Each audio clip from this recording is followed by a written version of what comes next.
Bienvenue à cette émission Appel de l'Aurore. C'est avec un grand plaisir que je vous retrouve pour l'année 2024-2025. Chers amis, chers auditeurs, mon nom est Marie-Josée Roux, toujours à l'antenne de votre émission Appel de l'Aurore.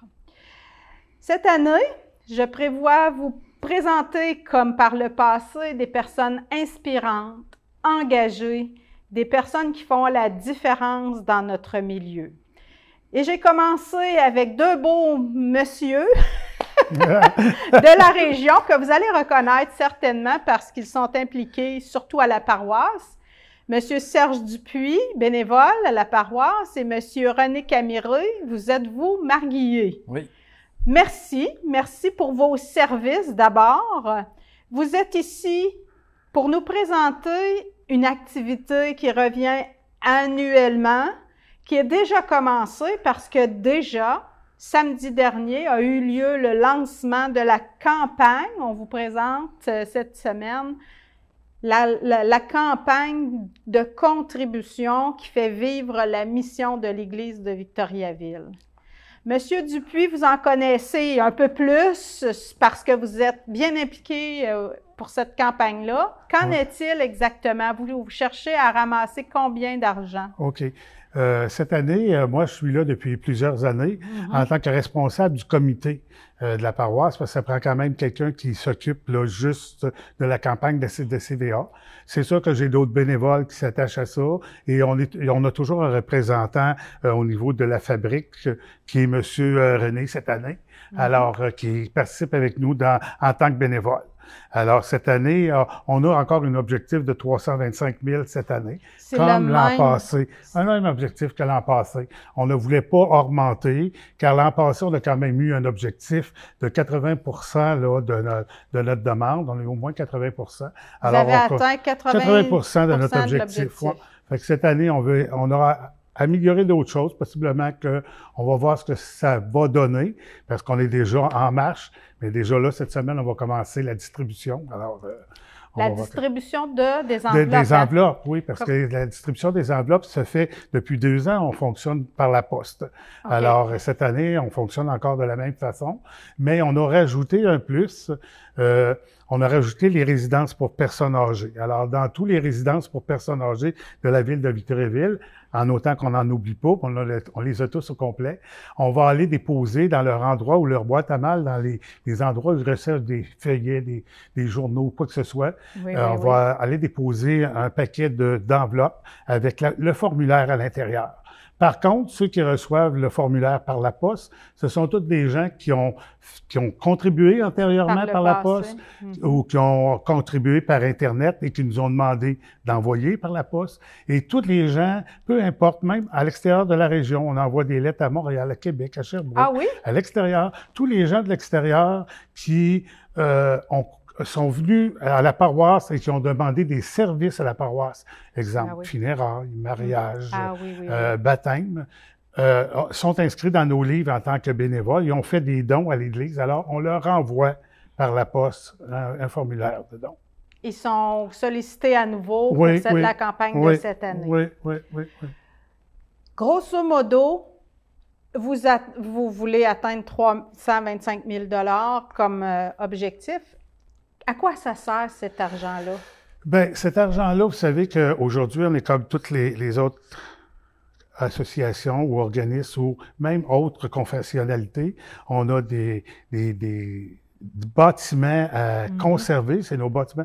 On a bien beau dire qu'on a des argents qui viennent pour du côté religieux, des subventions qui viennent du côté religieux, patrimoine religieux, sauf qu'il soit que on a des choses, on a les préparations de tous les jeunes pour les sacrements. Ensuite de ça, on a des dépenses encourues aussi au niveau de la paroisse, au niveau on a quand même du personnel, on a du secrétariat, alors c'est tout important qu'on ait cherché des montants d'argent supplémentaires pour conserver tout ça.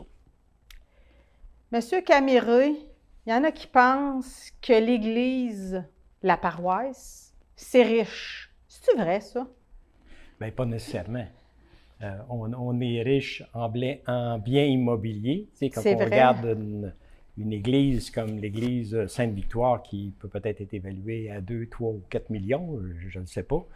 Mais ce n'est pas des biens financiers qu'on peut utiliser pour l'offre de service, pour la pastorale, pour payer les prêtres, pour payer le fonctionnement, juste le chauffage, l'entretien des bâtiments, etc. Alors, c'est sûr qu'à chaque année, on se retrouve devant des déficits qu'on essaie d'ajuster, de faire en sorte que les déficits soient le moins important possible. Même depuis quelques années, le conseil de fabrique actuel avec M. Jean-Paul Bergeron, on a réussi à, je dirais pas équilibrer les finances, mais d'éviter des déficits importants. Mais il reste que les besoins sont énormes, c'est juste sur l'entretien. Puis la preuve que les besoins sont énormes, si les églises ou si la paroisse Sainte-Victoire était si riche, on n'aurait pas eu besoin de vendre une église. Ou même de vendre des églises, parce que c'est la troisième qu'on est obligé de se départir. Oui, c'est parce que il y a moins de pratiquants aux messes, de participants aux messes, mais il reste qu'on les aurait tous conservés. Donc, c'est une façon d'essayer d'équilibrer et de se maintenir en service. En service pour la population, parce qu'il y a des gens qui viennent à l'Église, qui veulent avoir des services, ou à l'Église, ou même en dehors de la messe. Là. La mission comme telle, tu as parlé, Serge, de veille à la foi. Est-ce qu'il y a d'autres services dispensés? Je pense que vous les énumérez bien hein, dans la lettre. Dans la lettre de présentation que les gens vont recevoir par la poste et qu'on a présentée samedi passé aussi, c'est une lettre qui incite là, vraiment les points qui sont dessus, là, qui explique notre mission là, pour le comité de la CVA. C'est là-dessus qu'on...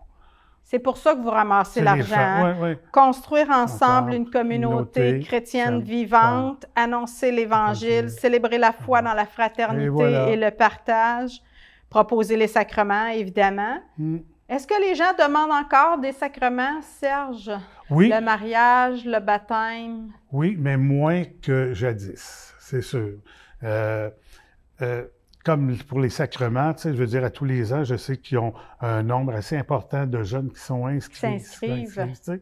Mais aussi, c'est une démarche. Hein, il y a des gens il y a des couples où est-ce que c'est qui inscrivent les enfants dans les veilles à la foi. Les veilles à la foi.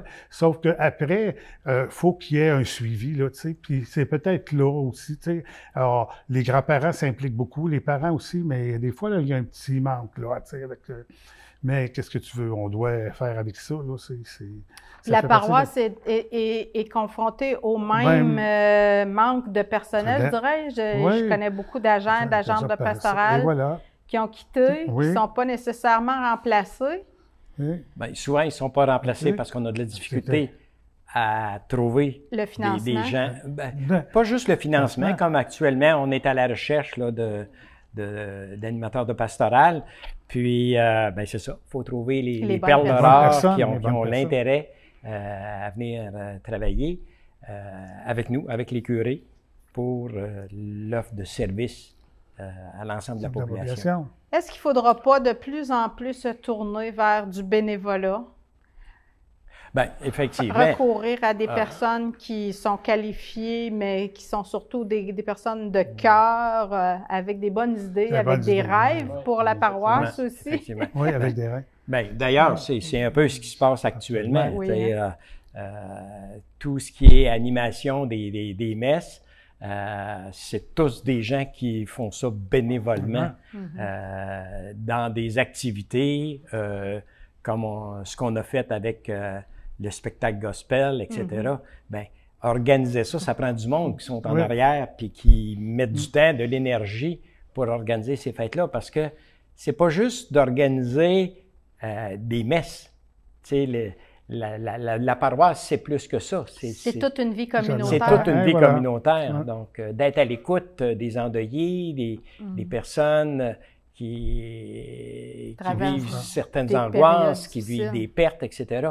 Donc, il y a des gens qui viennent individuellement rencontrer ou un animateur de pastoral ou le curé pour échanger sur certains mal de vivre.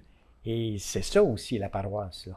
Il y a des gens disponibles pour ça, un service d'écoute pour les personnes qui traversent des moments difficiles. Bien, les gens qui viennent Surtout à la paroisse puis qui disent « j'aurais besoin de rencontrer quelqu'un, j'aurais besoin de jaser avec quelqu'un », oui, je ne vous dis pas qu'il y a tout le temps quelqu'un présent sur place, mais oui, il y a quelqu'un qui pourra être disponible pour rencontrer une personne, puis tout dépendant du besoin. La personne que cette personne-là veut rencontrer. Si elle dit « moi, je veux parler à David, j'aimerais pouvoir jaser avec David », ben oui, ils vont convenir d'un moment où ça peut se faire, mais ça peut être un animateur de pastoral, ça peut être avec différents professionnels de la paroisse. L'an dernier, René, tu dis, on a vendu l'église de l'Assomption. Les gens peuvent s'imaginer que cette année, la paroisse, là, a fait ses frais. Puis, qu'est-ce que tu répondrais à ceux qui diraient, ben là, vous n'avez pas assez d'argent, est-ce que c'est bien vendu? Bon, bon. C'est sûr que on a eu la chance d'avoir un bon prix pour la paroisse, pour l'église, je dirais pas la paroisse, Notre-Dame de l'Assomption, parce que la paroisse n'est pas vendue. La paroisse est toujours existante avec Sainte-Victoire. Mais les sous qu'on a faits avec la vente de l'église et les ententes qu'on a avec la ville en lien avec cette vente-là. Qui est l'acheteur? Pardon? C'est la ville qui est l'acheteur. C'est la ville qui est l'acheteur. Ça va nous permettre de maintenir les autres églises à flot. Tu sais, on s'imagine comment ça coûte les matériaux de construction quand on fait des rénovations chez soi.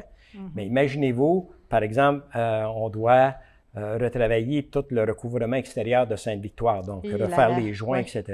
Fait que vous pouvez imaginer le coût que ça peut représenter. C'est la même chose pour Sainte-Famille, il faut refaire le toit parce qu'il coule encore dans l'église. Ben c'est des coûts énormes. Donc, c'est pas la vente d'un bâtiment à 1 million qui dit, bon, ben là, OK. Là, tout est réglé. Tout est réglé pour les 20 prochaines années. Non.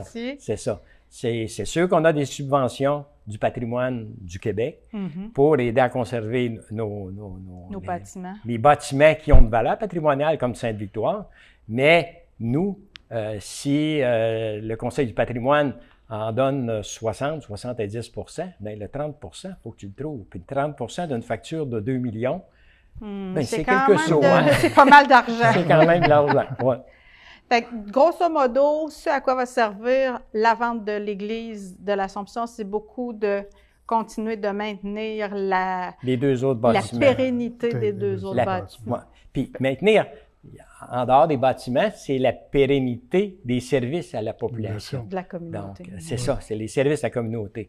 Donc, c'est ça qui est l'objectif premier. C'est sûr que on a le souci aussi de protéger notre patrimoine. Puis je pense que les gens de Victoriaville ne voudraient pas de voir l'église Sainte-Victoire tomber sous les pics des démolisseurs en disant, ben là, regarde, c'est pas plus grave que ça. C'est un bien qui appartient à tout le monde, qui a été fait par nos ancêtres, puis qui appartient à tout le monde. Mais ce qu'on doit retenir, c'est que quand on fait une démarche de CVA, ben c'est pour les services, c'est pas pour dire, là, ça va nous permettre de changer le toit ou faire ci ou faire ça. C'est vraiment pour l'offre de service à la population. C'est une puis c'est sûr, l'entretien des bâtiments, mais quand on parle de restaurer l'église Sainte-Victoire sur le revêtement extérieur, c'est pas avec un 325 000 qu'on va arriver à faire quelque chose avec ça. C'est vraiment l'offre pastorale qu'on offre dans le milieu, puis de maintenir nos églises ouvertes. Bien, merci de ces précisions-là. Parlant d'églises ouvertes, l'église de l'Assomption, elle est vendue, mais on continue d'y offrir certains services. Exact. Pour les 5 prochaines années, l'entente qui est formelle avec la ville, la messe dominicale va toujours avoir lieu, la dominicale et les autres durant la semaine vont avoir lieu à Notre-Dame de l'Assomption. Et possiblement, même quelqu'un qui dirait je veux faire chanter un service funéraire, mais j'aimerais ça que ça soit à Notre-Dame de l'Assomption. Bien, tout dépendant de ce qu'on peut s'entendre avec la ville, parce que la bâtisse ne nous appartiendra plus. Petit à petit. Ça sera possible. Parce qu'à ce moment-là, nous, on va vérifier avec la ville, est-ce qu'on peut avoir l'église telle date à telle heure? Et si c'est possible, ben oui, on pourra avoir des services funéraires ou des mariages ou d'autres types d'activités. Okay. Des baptêmes aussi. C'est ça. Ah bon. Mais donc, les gens du secteur de l'Assomption vont continuer d'avoir des services, en tout cas minimalement pour les 5 prochaines années. Et après ça, ça va être des ententes avec la ville. Tout dépendant. Il est possible que ça se poursuive au-delà des 5 ans. Il est possible que ça se poursuive. Mais ça, qui vivra, l'entente formelle, c'est 5 ans. Qui vivra, ça, c'est sûr. Est-ce qu'on sait maintenant les projets de la ville pour pas tout ça? Pas encore. On sait que la ville voulait construire de l'hébergement à Primodique. Pas nécessairement, pas des HLM, là. Non. C'est pas l'objectif, mais des logements abordables. OK. Ça, c'est le projet initial pour le pourtour, mais sans démolir l'église. Donc, l'église, l'objectif, c'est de conserver l'enveloppe de l'église. On peut dire que ça, c'est une belle réussite de la part des gens responsables, marguillés de chaque saison, je dirais. À chaque fois qu'il y a eu la vente d'une église, l'importance de garder le pignon sur rue, garder le patrimoine, garder l'aspect. On le voit ici à la télé communautaire, comment c'est fantastique avec d'avoir pu garder l'église. Oui, puis au sous-sol, les locaux maintenant de la télé communautaire, puis le centre d'escalade nous ont permis de garder un bel édifice en bonne santé. Et puis qui a pignon sur rue encore sur la rue Notre-Dame. C'est moins crève-cœur, il me semble, que pour les paroissiens, pour les contribuables. Mais justement, les églises, ça ne concerne pas seulement les pratiquants, les personnes qui ont... Il y a d'autres personnes qui sont sensibles à la pérennité des bâtiments religieux. Est-ce qu'on les approche de temps en temps pour voir s'ils ne pourraient pas offrir des idées, un coup de main financier? Il y a des démarches qui ont déjà été faites. Par exemple, lorsqu'on a pris la décision de fermer Notre-Dame de l'Assomption, bien, avant de prendre cette décision-là, il y a eu toute une soirée d'information, d'échange, et pas juste on donne de l'information, d'échange, puis de regarder les différentes alternatives. Il y a éventuellement des campagnes de levée de fonds qui peuvent se faire pour dire, ben là, on doit faire telle réparation à tel niveau, au niveau de l'Église. Et ça devient plus le côté, est-ce que moi, j'ai de l'intérêt à protéger le patrimoine de mon milieu?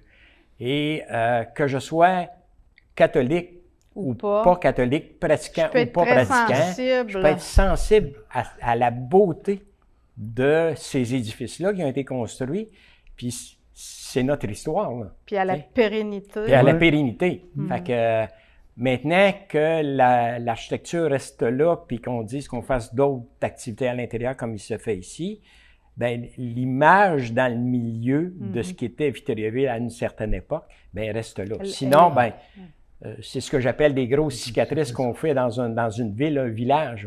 On enlève l'église paroissiale d'un village, ben c'est l'image de nos villages du Québec. Là, parfois, c'est seulement le clocher d'une église parce que c'est lui qui devient dangereux. C'est ça. Ça crée toute un émoi. Une émoi, une commotion. Ça touche les gens beaucoup. Vous vous impliquez pourquoi, M. Camireuil? Pourquoi, Serge? Ben moi, la première raison, je suis catholique et pratiquant. Donc, c'est ma croyance qui m'invite à m'impliquer parce que je veux qu'on continue à avoir ce type de service-là dans notre communauté pour les gens qui sont croyants et pratiquants. Puis aussi, comme je disais tantôt, parce que moi, j'aime beaucoup le patrimoine. Ah oui. Et je me disais, si personne ne s'implique dans le milieu, ben oui, on peut faire vivre notre foi de façon différente, mais on peut perdre aussi notre patrimoine.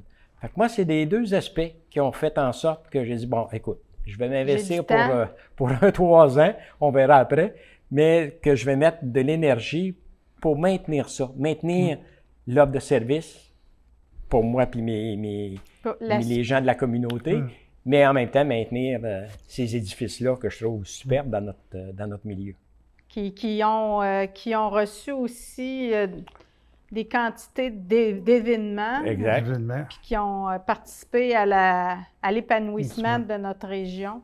Qui ont fait la fierté aussi de nos ancêtres. Hein. Je te dis que quand on construisait une église, on était fiers. Ah oui, puis même des petites compétitions entre l'église d'Arthabasca et l'église de Victo. On entend encore dire c'est Victo est bien plus belle que celle d'Arthabasca et ainsi de suite. D'autres disent c'est le contraire.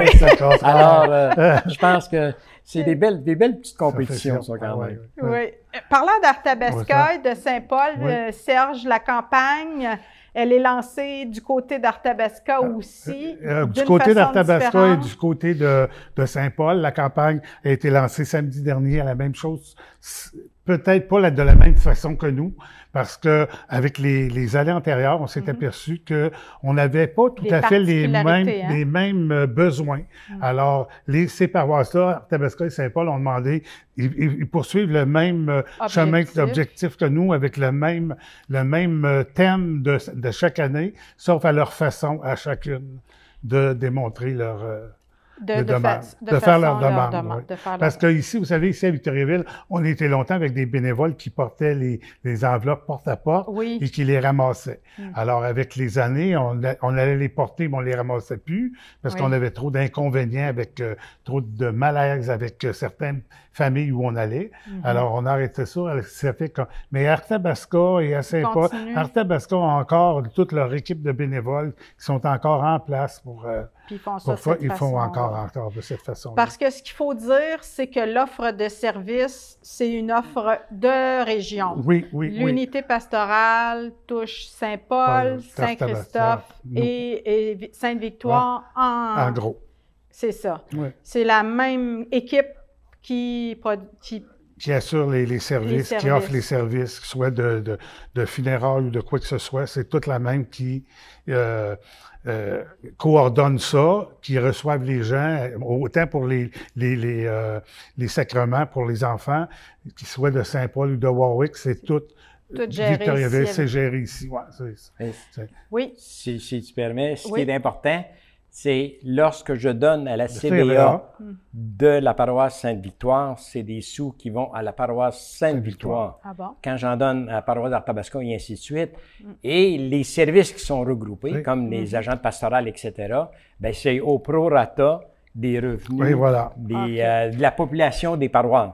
Et donc, c'est pas de dire, ben moi, quand je donne mon argent, ça va à Arthabasca ou à Saint-Paul. Non. C'est pour des services qui sont offerts chez nous, en fonction de qui les dispense. La population, c'est ça. Très bien. C'est une belle précision à apporter. Serge, est-ce qu'on a besoin de bénévoles aussi? Toujours besoin de bénévoles. Et comment on peut manifester son intérêt? Justement, j'ai pensé que tu me poserais cette question.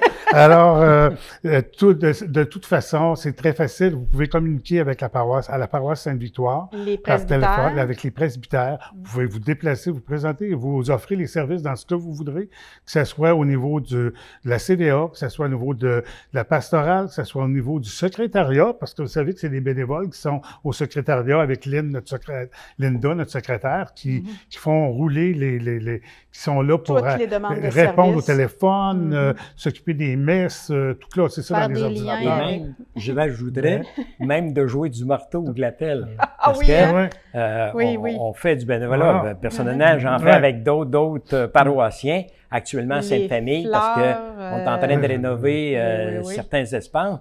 Puis, on fait ça bénévolement. L'objectif, c'est de faire les choses à moindre coût. C'est le bénévolat qui nous permet de s'en sortir. Bien, merci à toutes ces équipes de bénévoles, à toutes ces personnes qui se dévouent pour la communauté. Un aspect dont on n'a pas parlé, la prière. Que le Seigneur bénisse ces besoins-là, qu'il bénisse les personnes qui aident à combler les besoins de la paroisse. Si vous voulez, on va, en terminant, demander au Seigneur sa bénédiction par cette prière. Seigneur Jésus, nous avons des défis très importants à relever. nos communautés chrétiennes prennent un nouveau visage. Aujourd'hui et demain, aide-nous à marcher résolument dans la confiance. Donne-nous l'audace et le courage dont nous avons besoin pour inventer des solutions neuves et efficaces. Apprends-nous à être solidaires. Ouvre nos yeux sur les ressources qui existent déjà dans nos communautés. Comme à toutes les heures de notre histoire, reste avec nous sur la route. Nous devrons souvent nous arrêter et prier avec toi, en te confiant simplement nos besoins et nos espoirs. Nous ouvrons nos cœurs à ta présence vivante. Enfin, nous te disons merci pour les beautés et les richesses dont tu combles notre Église diocésaine et paroissiale. Donne-nous d'en être fiers et de les gérer avec sagesse. Amen. Amen. Amen. Merci, messieurs, d'être venus simplement nous exposer les besoins de la paroisse. Et à vous toutes et tous, merci de contribuer à partager vos convictions et à étendre l'offre de service par vos prières d'abord et par vos surplus, je dirais, que cette campagne soit profitable et qu'elle donne du fruit, un fruit qui demeure. Merci, M. Camiré, M. Dupuis, et merci à tous les bénévoles de la CVA. Pour nous, on se retrouve la semaine prochaine. À très bientôt et merci de me faire une petite place dans votre cuisine, dans votre salon. Merci à toute l'équipe de la télé communautaire pour cet excellent service. Au revoir.